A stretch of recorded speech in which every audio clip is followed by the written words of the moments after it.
事已办成，这是你交给我的东西。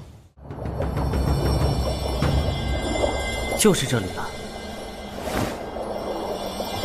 看看和黑书上的纹路是不是一样的？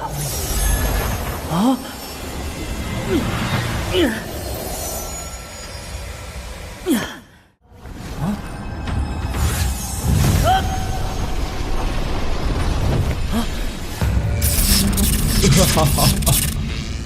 ជីវិតនៃពិភពតុក្កតា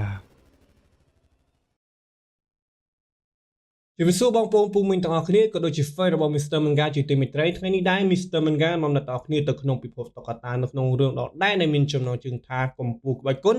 ដែលជាភាគទី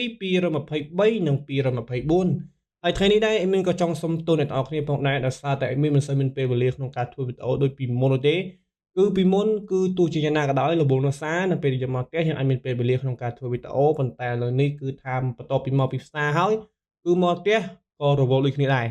នឹងឲ្យគ្នាយើងឲ្យមានសំទោសមែនតើប៉ុន្តែយ៉ាងណាឲ្យមាននឹងព្យាយាមរកវិធីនិងរកពេលវេលាណាមួយដើម្បីក្នុងការធ្វើវីដេអូជូនអ្នកទាំងអស់គ្នានឹងឲ្យគ្នាយើងឲ្យមានសង្ឃឹមថា admin នឹងអាចធ្វើបានចេញជារៀងរាល់ពេលវេលាជាជាងតតអីចឹងទៅប៉ុន្តែយ៉ាងណាអ្នកទាំងអស់គ្នាបើសិនចង់ឲ្យអ្នកទាំងអស់គ្នាទទួលបានដំណឹងក្នុងការធ្វើចេញវីដេអូរបស់ admin អ្នកនរគ្នាកុំភ្លេចចុច like និង comment និង subscribe ដាក់សញ្ញាកណ្ដឹងម្នាក់មួយផងដើម្បីទទួលបានវីដេអូថ្មីៗនៅពេលដែលមានចេញវីដេអូនៅអ្នកនរគ្នានឹងឲ្យគ្នាយើងអរគុណច្រើនមែនទែនសង្ឃឹមថាអ្នកនរគ្នាជាស្រី admin ផង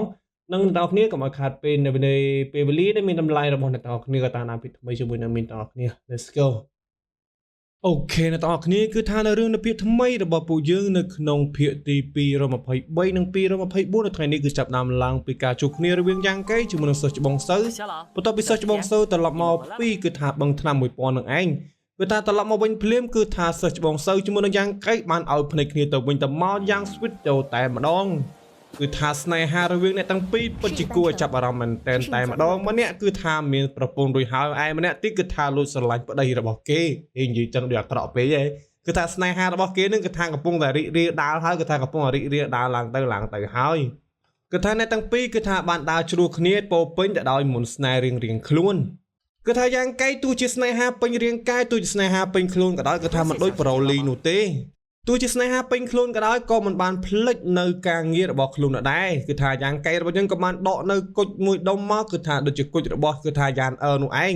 គឺថាគុជអាចកំបាំងបបាំងខ្លួននោះឯងគឺថាយ៉ាងកែរបស់យើងក៏បានដកចេញមកភ្លាមក៏បានស្រែហៅបិសាននដីក៏ហៅថាបិសាននដីបន្ទាប់មកក៏ថាបិសាននដីក៏បានចេញមកក៏បានបាទលោកម្ចាស់ខ្ញុំនៅទីនេះបន្ទាប់ពីលើបិសាននដីបានឆ្លើយរួចហើយនោះគឺថាយ៉ាងកែរបស់យើងក៏បានសួរបន្តយ៉ាងមិនហើយរឿងដែលយើងឲ្យធ្វើនោះបន្ទាប់មកបិសាននដីក៏បានឆ្លើយទៅវិញបាទលោកម្ចាស់ការការពារនោះគឺវាតឹងតែងដល់កហើយតឹងតែងយកតែមែនតែម្ដងលោកម្ចាស់បន្ថែមពីលើអ្នកខ្លាំងទាំង4នៃកម្រិតកម្លាំងធម្មពលវិញ្ញាណដែលបានយាងនៅទីនោះចម្ងាយប្រហែលជាពី300ម៉ែត្រពីបឹងថ្នាំ1000នោះហើយក៏មានអ្នកប្រយុទ្ធកម្រិតកម្លាំងធម្មពលពិតប្រាកដប្រមាណជាង10ទៅ20អ្នកថែមទៀតផងនៅទីនោះលោកម្ចាស់និយាយទៅក៏ថាយាមគ្មានចន្លោះយកតែម្ដងលោកម្ចាស់អើយបន្ទាប់មកយ៉ាងកៃលើបាយនេះហើយក៏បានសួរបញ្ជាក់តែប៉ុណ្្នឹងទេមែនវានៅតែប៉ុណ្្នឹងទេមានអីផ្សេងអត់បន្ទាប់មកបិសាចនដីលើបាយនេះហើយក៏បាននិយាយបន្តទៀតក៏បាននិយាយបិសាចចាំម្នាក់នេះបានអង្កេតមើលយ៉ាងប្រយ័ត្នប្រយែងនៅបឹងថ្នាំ1000នោះប៉ុន្តែមិនបានឃើញអ្វីផ្សេងច្រើនពីនេះទៀតនោះទេលោកម្ចាស់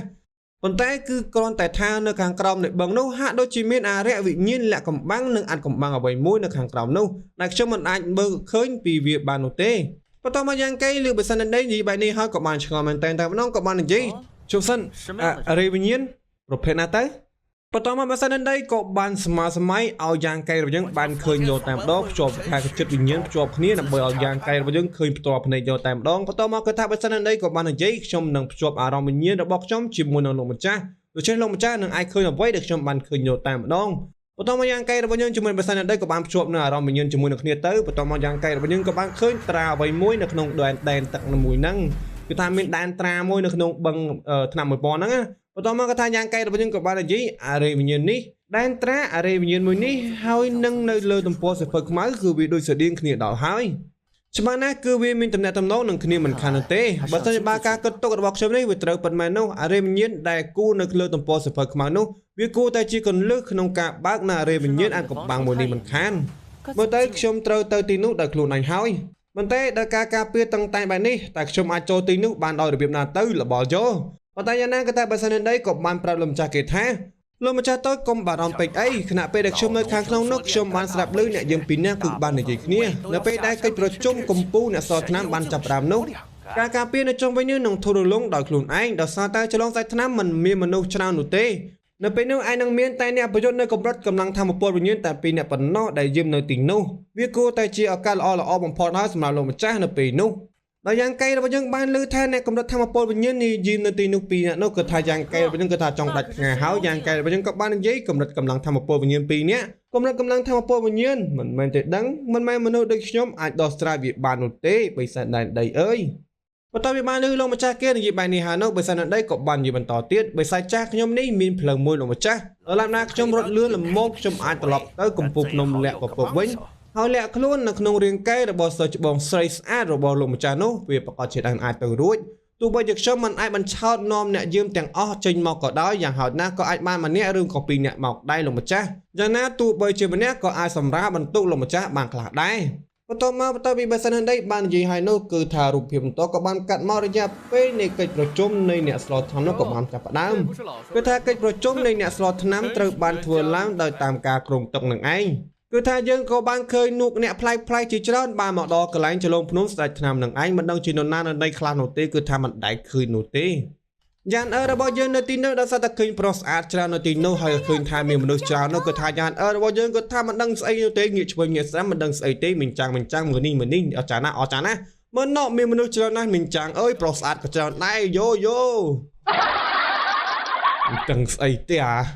បន្ទាប់មកគឺថាដល់វិញគឺថាតាចាស់ម៉េងជាមួយនឹងលោកគ្រូតាសៅវិញម្ដងគឺថាតាចាស់ម៉េងក៏បាននិយាយទៅកាន់លោកតាសៅថាណែតាចាស់សៅប្រាប់ស្ទើររបស់ឯងនៅឲ្យឆ្ងាយពីសិស្សរបស់យើងសៅនឹងសៀងឲ្យបានឆ្ងាយវើយបន្ទាប់មកតាចាស់សៅក៏បានថាស្អីគេយ៉ាងកៃមិនមែនជាសិស្សរបស់ខ្ញុំនោះទេកុំជ្រុលច្រំអីអសោះគឺថាដោយសារតែអញ្ចឹងនឹងហើយទៅតាចាស់មិញខឹងដល់ថ្នាក់ហ្នឹងគឺថាយ៉ាងកៃជាមួយនឹងសិស្សច្បងសើគឺថាគេ sweet មែនតែម្ដងយ៉ាងកៃរបស់យើងកំពុងតែវឹកហាត់រីឯសិស្សច្បងសើកំពុងតែអង្គុយមើលពោពេញដោយគឺថាស្នាមញញឹមដោយត្រីសក់យោតែម្ដងតាសិស្សច្បងសើរបស់យើងគឺថា sweet ដល់ហើយយ៉ាងកៃរបស់យើងជាមួយនឹងសិស្សច្បងសើចាំមើលតាសិស្សច្បងស៊ូយ៉ាងដឹងគឺបាយក្បាលហើយយ៉ាងកៃឯងគឺថាបងហាត់គុណអូនសោតកំណាបស្នេហារបស់យើងពោពេញទៅដោយក្តីសុខទេសភាពនៅលើភ្នំពោពេញទៅដោយស្មៅរីឯសោះឆោមឆៅពោពេញទៅដោយមុនស្នេហ៍ជប់សិនអេមីនមកវិញមិនដឹងទៅដល់ណាទេអេមីនអើយមកវិញអធិស្ឋានផងអ្នកទាំងអស់គ្នាខានចេញវីដេអូយូរគឺថាមកវិញចង់បែកមែនចង់ស្គួតមិនដឹងទេអេមីនហ្នឹងបន្ទាប់មកក៏ថារូបភាពតក៏បានកាត់មកពេលយប់គឺថាដល់ពេលដែលធ្វើសកម្មភាពហើយយ៉ាងកែរបស់យើងក៏បានភ្ញាក់ពីដំណេកបន្ទាប់មកក៏បានគិតថាថ្ងៃស្អែកគឺជាថ្ងៃនៃវគ្គប្រាច់ព្រាត់នៃកិច្ចប្រជុំគ្រូសរថ្នាំហើយយប់នេះនឹងខ្លាចទៅជាយប់ដ៏មមាញឹកបំផុតនៅចលងស្ដេចថ្នាំខ្ញុំបានរងចាំជាច្រើនថ្ងៃមកហើយសម្រាប់ថ្ងៃនេះសម្រាប់រឿងមួយនេះឥឡូវនេះដល់ពេលវេលាគឺដល់ពេលហើ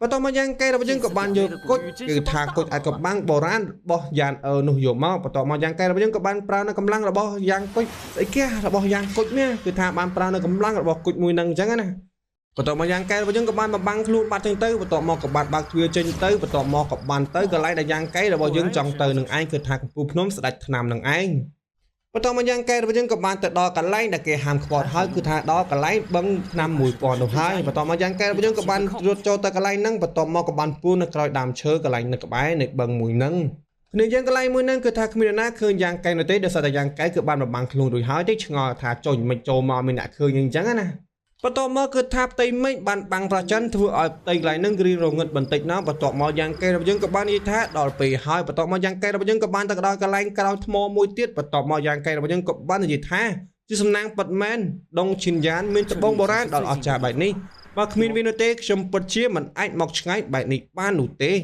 េបន្ទាប់មកក៏ថាយ៉ាងកែរបស់យើងក៏មិនបងយូក៏បាននិយាយទៅកាន់បិសាចដែន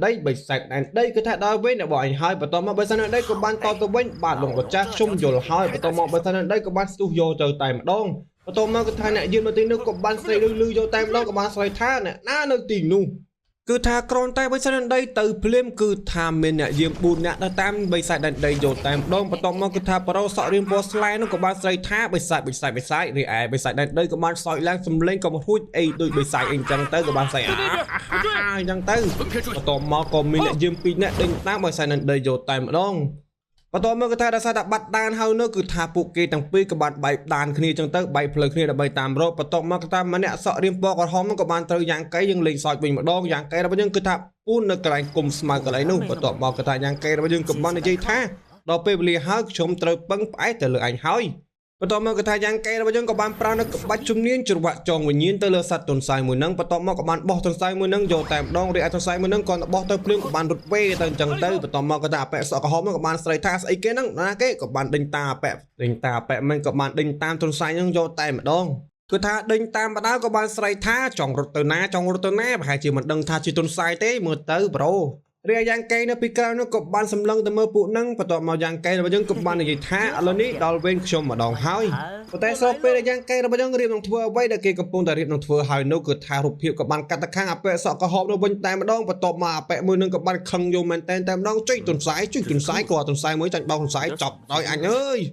បន្ទាប់មកគឺថាអប៉ែមួយនឹងបន្ទាប់ពីបានចាញ់បោកទន្សាយហើយនោះក៏ថាមិនដឹងធ្វើយ៉ាងម៉េចក៏បានប្រឡែងទន្សាយនឹងវិញទៅបន្ទាប់មកគ្នារបស់គេក៏បានមកដល់កន្លែងមួយនឹងបន្ទាប់មកអប៉ែសក់ក្រហមក៏បានសួរទៅកាន់គ្នារបស់គេក៏បានសួរថាយ៉ាងម៉េចហើយបន្ទាប់មកអប៉ែមួយទៀតនឹងក៏បានឆ្លើយថាពួកយើងបានបាត់ដានរបស់វាទៅហើយបើស្អីនោះវាលឿនពេកហើយឲ្យវាធ្វើដូចឲ្យមានអារម្មណ៍ថាដូចជាចម្លែកដូចជាមានអ្វីមិនជីវិតមានជីវិតអ្វីមិនដឹងនោះទេពិតជាចម្លែកមែនប៉ុន្តែចុះឯងហេតុអ្វីបានជាឯងមកនៅទីនេះវិញហេតុអ្វីបានជាឯងមកចេញមកទីនេះដែរអញ្ចឹងបន្ទាប់មកក៏ថាអប៉ែសក់ក្រហមក៏បានឆ្លើយទៅវិញគឺខ្ញុំបានឮសំឡេងចម្លែកអ្វីមួយប៉ុន្តែនៅពេលដែលខ្ញុំបានចេញមកមើលនោះប៉ុន្តែអ្វីដែលខ្ញុំបានចេញមកមើលនោះវាគ្រាន់តែជាទន្សាយមួយប៉ុណ្ណោះបន្ទាប់មកក៏ថាគ្នារបស់គេក៏បានទៅឮថាទន្សាយ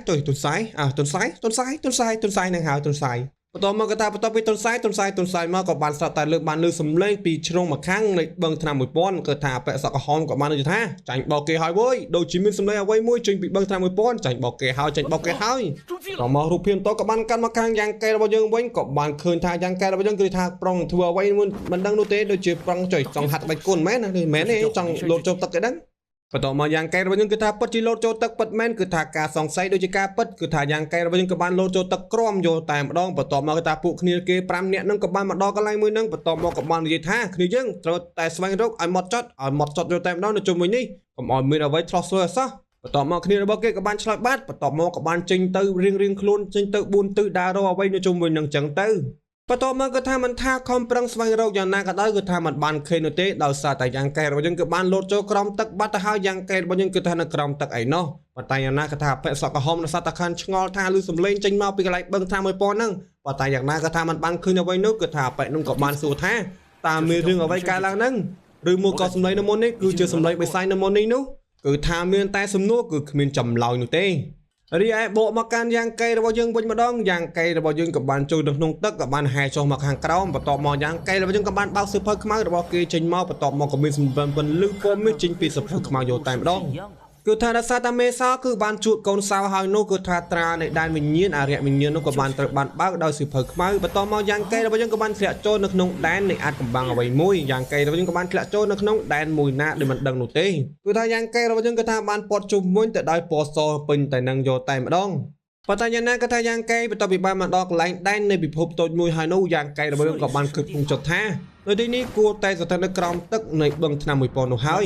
ដោយសារតែដែននេះមានវិញ្ញាណអាចកំបាំងនេះមិនគួរតែមាននរណាម្នាក់ធ្លាប់មកទីនេះនោះទេទោះបីជាមានធម៌ពលរបស់ពួកគេខ្លាំងយ៉ាងណាក៏ដោយក៏ពួកគេមិនអាចរកឃើញនៅទីនេះបានដែរប៉ុន្តែយ៉ាងណាគឺថាពិតជាមិនគួរឲ្យជឿនោះទេថាមនុស្សនៅចន្លងសាច់ថ្នាំនៅរយៈពេលជាងរាប់ពាន់ឆ្នាំមកហើយនេះបែរជាមិនអាចបកស្រាយនៅអាចកំបាំងនៃដែនវិញ្ញាណអាចកំបាំងមួយនេះបានមកទៅរឿងនៃអាចកំបាំងនៅទីនេះត្រូវបានលាក់ចោលនៅទីនេះជាយូរមកហើយគ្មានអ្នកណាដឹងពីវានោះទេប៉ុន្តែយ៉ាងណាគឺថាយ៉ាងកែរបស់យើងក៏បានកលេចទៅមើលឃើញដូចជាមានដងទឹកអ្វីមួយយ៉ាងកែរបស់យើងក៏បាននិយាយថាតែនេះគឺជាអ្វីទៅបន្ទាប់មកយ៉ាងកែក៏បានដើរទៅចិត្តបន្ទាប់មកយ៉ាងកែរបស់យើងក៏បានគិតបន្តទៀតថានេះពិតជាក្លិនថ្នាំដ៏ខ្លាំងមួយពិតមែនបន្ទាប់ពីបានទទួលដឹងពីក្លិនថ្នាំដ៏ខ្លាំងមួយនេះហើយយ៉ាងកែរបស់យើងក៏មិនប្រអងយកក៏បានយកដៃរបស់គេចលក់មកបន្ទាប់មកក៏បានដាក់ចូលមាត់បន្ទាប់មកក៏បាននិយាយថាចូលដូចទឹកចលក់ដូចទឹកពេញប៉ហ៎ដូចផ្អែមហ៎គ្រាន់តែនិយាយបានត្រឹមតែប៉ុណ្្នឹងភ្លាមយ៉ាងកែរបស់យើងក៏បានទទួលអារម្មណ៍ដឹងភ្លាមគិតថាសរសៃសងជីបចូលរបស់គេក៏បានផ្ទុះយកតែម្ដងបន្ទាប់មកក៏យ៉ាងកែរបស់យើងក៏បានផ្ទុះនៅកម្រិត8កម្រិតយកតែម្ដងបន្ទាប់មកយ៉ាងកែរបស់យើងក៏បាននិយាយថានេះខ្ញុំបានបំបីកម្រិតមែនទេគឺថាកន្លែងហ្នឹងគេក៏ឲ្យយើងបានដឹងថាកម្រិតទី3នៃព្រំដែនពិតប្រាកដគឺថាយ៉ាងកែរបស់យើងគឺបានបំបីកម្រិតពិតមែននឹងឯង បន្ទាប់មកក៏ថានៅពេលនេះក៏ត្រូវបានបញ្ចប់ត្រឹមតែប៉ុណ្្នឹងនឹងឯងសំបីតែលក់ដៃជ្រលក់មួយដំណក់ដោយទឹកជ្រលក់នេះហើយក៏ធ្វើឲ្យយ៉ាងកែបំបែកកម្រិតទៅហើយចុះលមុំតែមួយធុងមួយកន្លែងនឹងមកម៉ែម៉ាន់ដងប៉ុណ្្នឹងទៀតតែយ៉ាងកែរបស់យើងនឹងអាចទៅជាយ៉ាងណាទៅមានតែតាមដាននៅភាគក្រោយហើយអរគុណច្រើនអ្នកទាំងអស់គ្នា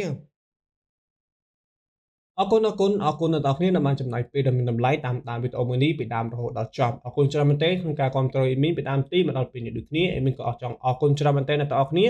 ប៉ុន្តែយ៉ាងណាក៏ដោយអ្នកទាំងអស់គ្នាបើសិនជាអ្នកទាំងអស់គ្នាចង់គ្រប់គ្រងអេមីននិងបើចង់បានទទួលបានវីដេអូថ្មីៗរាល់ពេលដែលអេមីនចេញវីដេអូនោះកុំភ្លេចចុច like comment subscribe ដែលសញ្ញាកណ្ដឹងម្នាក់មួយផងដើម្បីទទួលបានវីដេអូថ្មីៗបន្តទៀតនៅវីដេអូក្រោយដែលអេមីនអាប់ឡូតអ្នកគ្នាអរគុណច្រើនមែនទែនអ្នកទាំងអស់គ្នាជួបគ្នានៅវីដេអូក្រោយប៉ុន្តែយ៉ាងណា